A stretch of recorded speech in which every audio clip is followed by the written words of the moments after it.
तो हेलो बच्चों, कैसे हो आप लोग। तो द्विघात समीकरण का जो चैप्टर चल रहा था उसमें हम लोगों ने आसान क्वेश्चन कर लिए थे और कुछ जो वर्ड प्रॉब्लम्स थी उनको भी देख लिया था।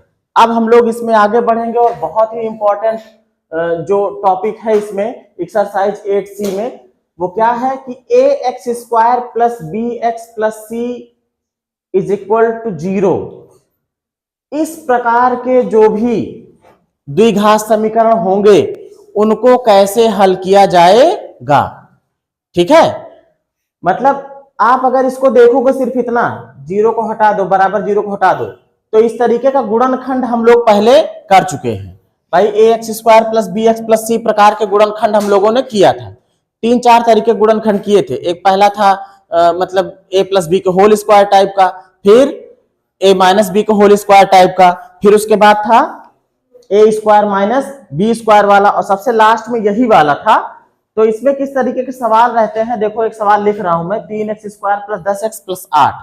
सवाल है 3x² प्लस 10x प्लस 8 बराबर 0। पहला ही सवाल है ये एक्सरसाइज का। आप इस सवाल को और ये जो प्रकार है, जो मानक समीकरण है, उसको देखो। जो द्विघात समीकरण चल रहा है उसका ये मानक समीकरण है। कैसा समीकरण है? मानक समीकरण।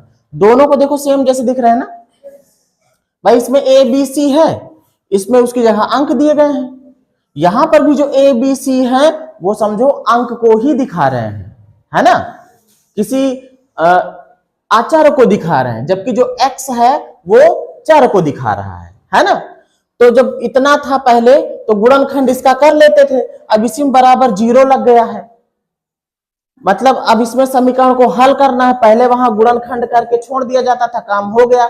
अब क्या करना है, उसी के आगे जो इसमें चर है उसका मान भी निकालना है। पहले हम गुणनखंड ही करेंगे, फिर उस गुणनखंड करने के बाद जो उसमें चर है उसका क्या करेंगे, मान भी निकालेंगे। इसका एक फार्मूला भी आता है, फार्मूले से हो जाता है बिना कोई दिमाग लगाए, लेकिन पहले जो मेन तरीका है उसको जान लो। तो करते कैसे हैं भाई, जो भी समीकरण दिया रहेगा द्विघात समीकरण का उसको देख लोगे कि क्या इस प्रकार का है। हमने देखा हाँ इस प्रकार का है। अब इसकी तुलना करा लोगे इससे, ax² plus bx plus c बराबर 0 से क्या कराओगे, तुलना। जब आप तुलना कराओगे तो a का मान, b का मान, c का मान मिल जाएगा। a की जगह पे यहां क्या है 3, b की जगह पे क्या है 10, c की जगह पे क्या है 8। आपको याद है गुणनखंड बनाने के लिए हम पहले a और c का गुणा करते थे, a गुणे c। ac निकालोगे कितना हो जाएगा, 3 गुणे 8 है, 3 अठे 24। अगर ये प्लस में आता था तो इसके ऐसे दो गुणनखंड बनाते थे जिनको जोड़ा जाए तो b के बराबर आ जाए। जोड़ा जाए तो किसके बराबर आ जाए, b के। अगर ये माइनस में आ जाता तो फिर इसके ऐसे दो गुणनखंड जिनको घटाया जाए तो b के बराबर आ जाए। यही तो नियम था ना। अब देखो हमने गुणा किया, किस में आया, प्लस में आया है। अब इसके ऐसे दो गुणनखंड बनाओ जिनको जोड़ा जाए तो 10 आए, 6 और वेरी गुड। इसके दो गुणनखंड बन सकते हैं 6 गुणे 4, देखो 6 चौको 24 और 6 और 4 को जोड़ो तो 10 हो जाता है। अब इतना जो ये तुलना कराना, AC का मान निकालना, बस इन्हीं दोनों को प्राप्त करने के लिए था। अब हम लोग अपने सवाल पे जाएंगे। सवाल क्या है, 3x² प्लस, जहां पर 10 है वहां पर लिखेंगे 6 प्लस 4, x लगा है x लगा दिया, प्लस 8 बराबर कितना बेटा 0।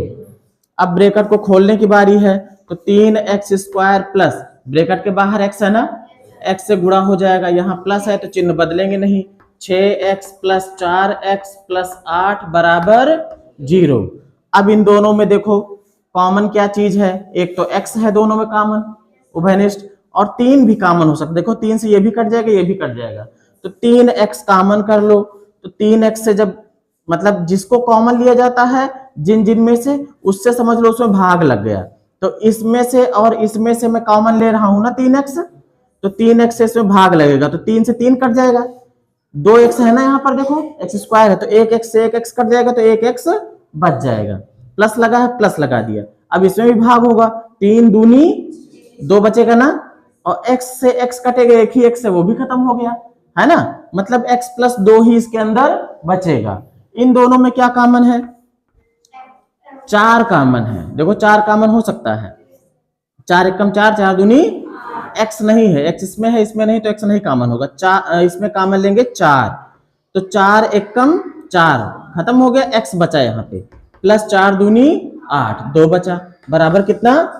मैंने बता दिया था कि अगर दोनों ब्रैकेट में सेम चीज आ जाए तो समझ लेना हमारा सवाल सही चल रहा है। अब देखो x प्लस 2 यहाँ भी x प्लस 2 को फिर से कॉमन ले लिया, समझो, तो यहाँ बचा क्या? 3x और यहाँ बचा 4। अब इसके बाद 3x और प्लस 4 है ना, बराबर क्या है? 0। अब देखो बेटा, यहां तक तो आप करते थे पहले से ही, अब हमको x का मान चाहिए। अब अगर इन दोनों का गुणा होने से 0 हो रहा है तो ये तभी हो सकता है। आपको पता है किसी भी संख्या में अगर 0 से गुणा होता है तो वो 0 हो जाती है। अगर इन दोनों का गुणा हो रहा, ब्रैकेट मतलब गुणा ही समझो, और 0 हो जा रहा है तो या तो ये वाला 0 है या फिर ये वाला 0 है। बात को समझो, अगर ये 0 रहा होगा तो 0 से इसमें गुणा होगा तभी तो 0 हो जाएगा, या फिर ये 0 रहा होगा तो इसका 0 का जब इसके साथ गुणा हुआ तब 0 हो गया, है ना। तो हम बारी बारी से दोनों को बराबर 0 के मानेंगे। एक बार इसको लेंगे, ये है 0 के बराबर, एक बार इसको लेंगे। आइए देखते हैं कैसे करते हैं। पहले x प्लस 2 को लेते हैं। यदि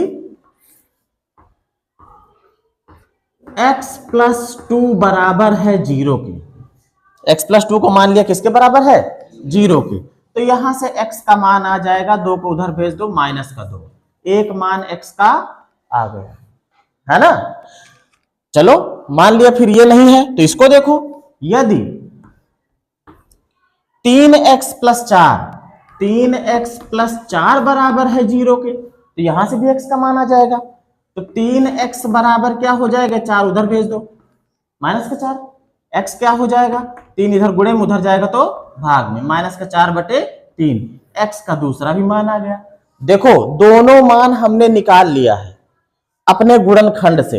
एक बार इसको बराबर 0 के ले लिया, एक बार इसको बराबर 0 के ले लिया, और द्विघात समीकरण में 2 आंसर तो आते ही हैं, है ना। तो हमारा पहला आंसर कौन सा आ गया?